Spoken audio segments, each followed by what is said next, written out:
Hello there, welcome to my channel. My name is Jackie and this is Jackie Does Keto.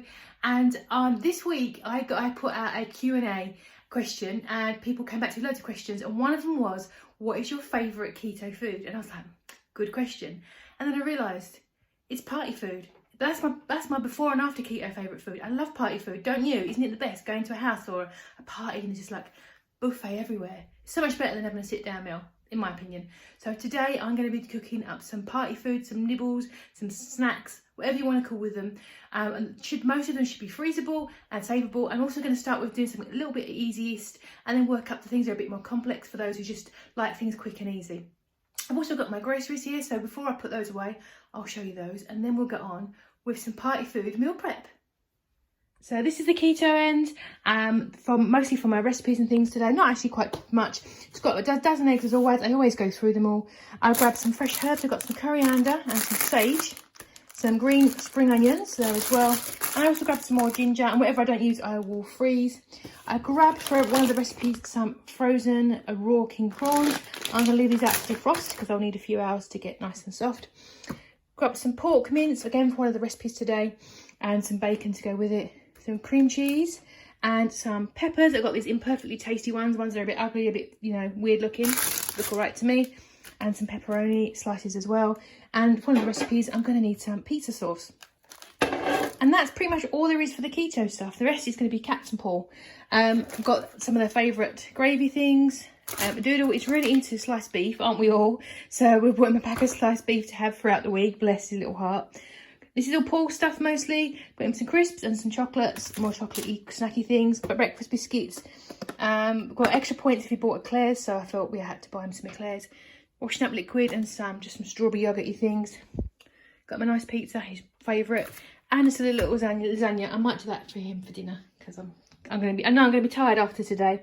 Got him his regular mints and his Haribos, because I like keeping nice and sweet. And this stuff is our pop and some Christmassy things. Our last shop delivery is next Sunday, so I wanted to get some stuff delivered just to help out a little bit. Got us some pickles. Let's get some onions as well for the day after Christmas Day, which here is called Boxing Day. We call that Boxing Day. I'm just going to graze on stuff, and that's partly what some of this is going to be used for, party food for Boxing Day, the day after Christmas. Got in some nice crackers. I like these, but I'll resist. And a huge bottle of vodka for over the Christmas period. So there you go, vodka. I've got all of our pops for the week. I've also grabbed a 4-pack of lemonade. Paul's got some Southern Comfort, which he likes for Christmas and New Year. And I've got an iron brew just to make a change. I might have iron brew and vodka. So in UK, do you like WKD? I like WKD vodka. Vodka, iron brew, delicious. And these were free in our shop. It's like, open the can, drink it, guess what it is, then peel and reveal. I'm not going to do that. It's Pepsi Max, which is always handy as we apparently have a problem. And that is all of the groceries for this week. I think because of the vodka, it was something like £76 because it was 20 quid.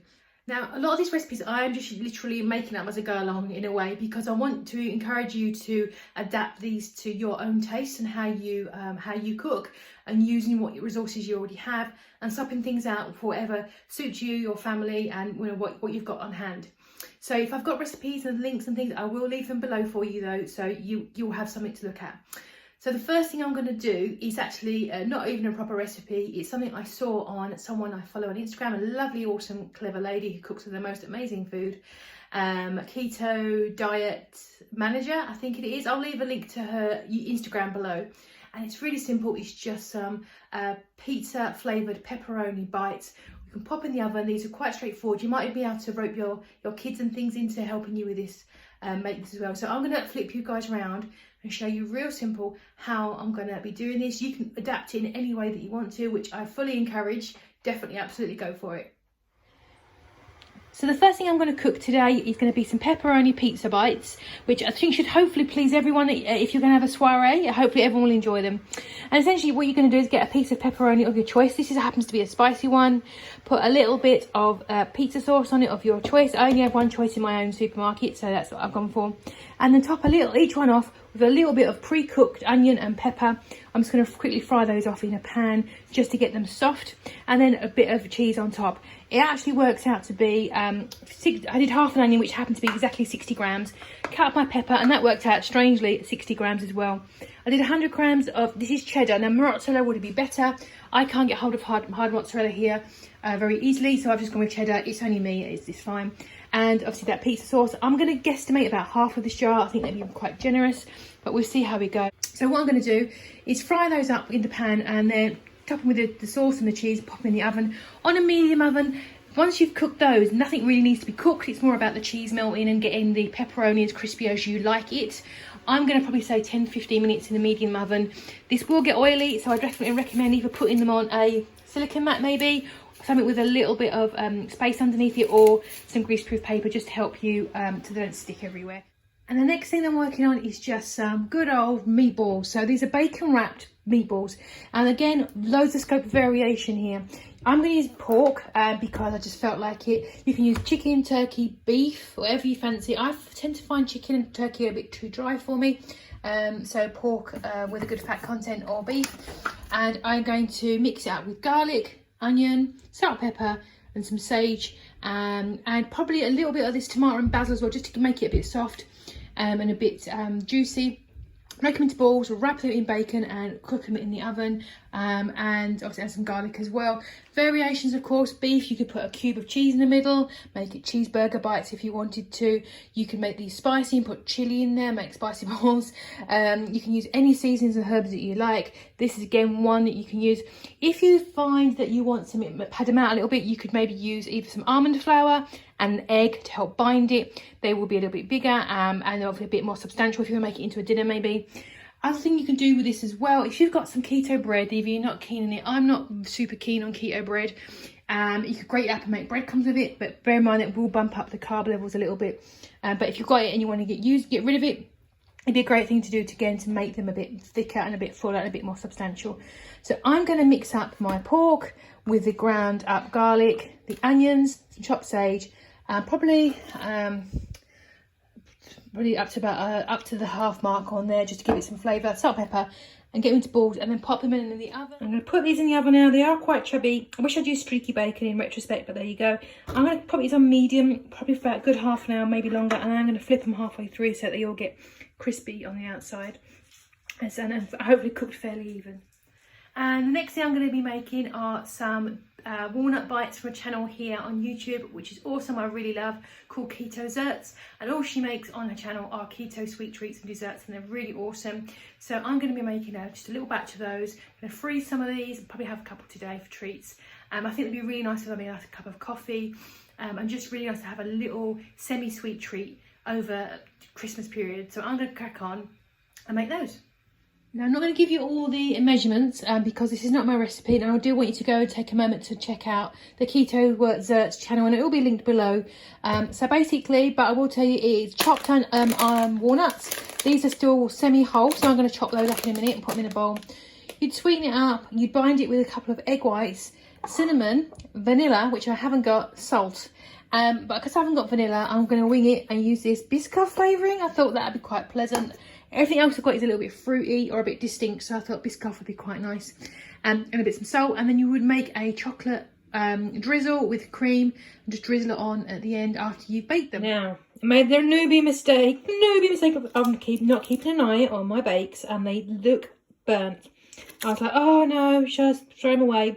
I tasted one, it tasted just fine. I think it's just an ugly thing, it's an appearance thing, but absolutely fine. So for scientific reasons, I have tasted now too.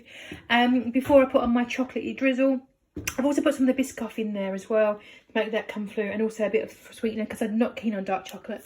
So I'm going to cover these in a little drizzle and put them in the fridge so that the chocolate sort of setting goes off. And yeah, delicious enough little, and they're not overly sweet, which I do like as well with some of my dessert stuff. I like things that are sort of more on a level, so it's not too much. It hasn't got that cooling effect, that cooling flavour that you pick up with the Riffitol.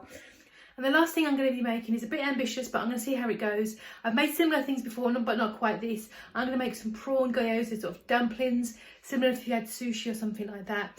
and I am going to be using a fathead dough because we can't use the wrappers that you normally get in a sushi restaurant because of the carb content, but you can use fathead dough. I've used this before in more savoury things, so I've made these with chili beef inside them before and they were delicious. I'm going to try it today with a semi-traditional, the gyoza filling you'd get in a Japanese restaurant.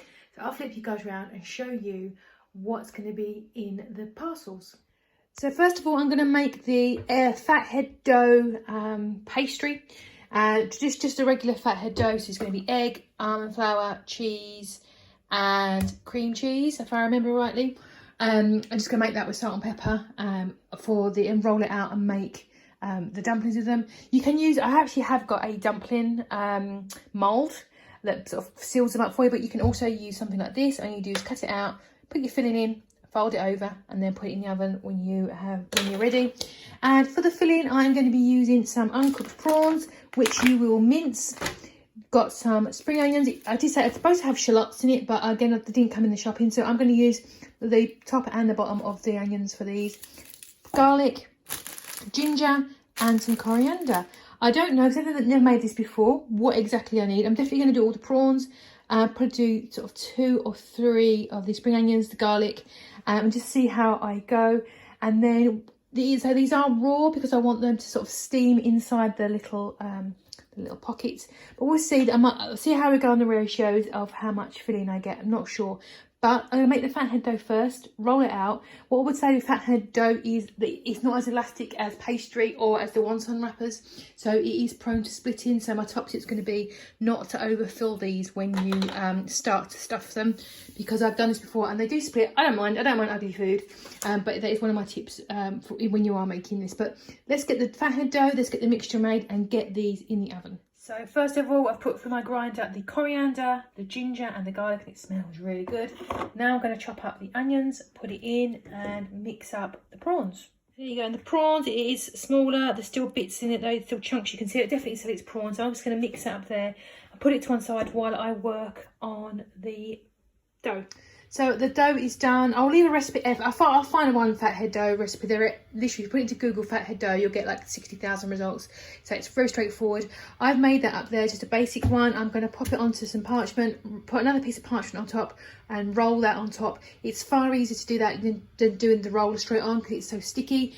And then I'll get it nice and thin, and that should be thin enough for me to start cutting out with my cutter some little pastry cases.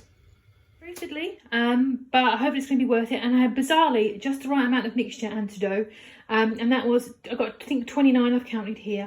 So I'm going to pop them in the oven. It's on like number 5, medium low, because I don't want these to burn. They're a bit ugly, they're a bit oozy, but let's see how they come out. And there's our party platter. So these are the pizza bites, which we've already tasted. Paul likes them really a lot, actually. They taste really good. They're half a carb each. We've got the little prawn gyoza dumplings. They're really tasty as well. Needed a little bit of salt, but I couldn't test that when I was, obviously, it was raw prawn. But next time I'll put extra salt in that. That was really nice. These are half a carb each. The meatballs, they're very nice.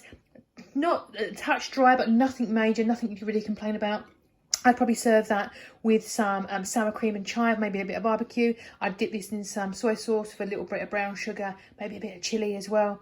And then these are the walnut chocolate bites, the little kisses. And there'll be a link below to the channel and things for that as well. So what would be on your party plate? Are we talking about parmesan garlic chicken wings? Are we talking about cold cuts? Are we talking about cheese? What is on your party platter? Do you want me to cook some more party food? Because I do. But let me know below what you think, what looks good to you. All of this is very nice. I can't have any complaints. I'm going to be putting these in the freezer for over the Christmas break. Let me know what you think below. Well, thank you very much for joining me. I really do appreciate it. I'm really looking forward to eating all this food. I know that. Let me know your party favourites below and inspire me to cook some more exciting things. And if you've not already pressed the subscribe button, I'd love to have you. And I will see you guys in the next video.